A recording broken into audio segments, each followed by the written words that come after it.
Summarization of Knowledge or Culminating Event. This is what over at Forest Glen, it was during the Olympics. P.S. The Olympics, not really a great topic, but a lot of teachers really wanted to do it.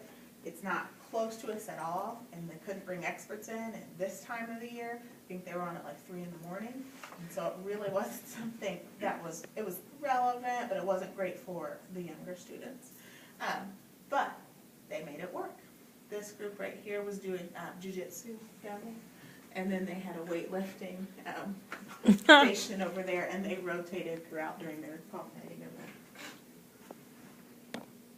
And then this documentation is from preschool. It's Crystal Harrison's documentation too. But it just kind of tells the story of the project. So it was right next door at Winding Ridge. She's no longer, or ELC Winding Ridge. She's no longer there. But it's just, a lot of times it's the students. She scripted the students' work.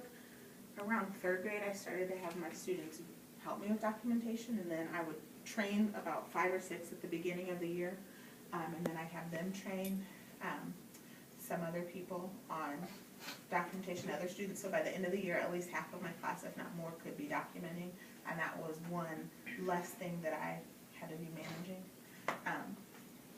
because they're really capable of doing it. And right now it can be so digitized, we don't necessarily have to have it in this way. Just kind of an overview of the value of project work. Students are able to explore an area that's interesting to them and see that what they are exploring is relevant and in the real world, and that it allows students to show what they've learned in a way that makes sense to them. So they're really internalizing it more. It becomes their work, and they want to talk about it. And then usually the next year they'll want to do a project on it too, because they know so much about it.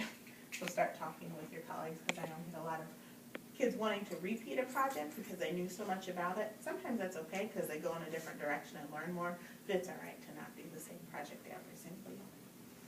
Do you have any questions? That was a really quick overview, but any questions right now about project work?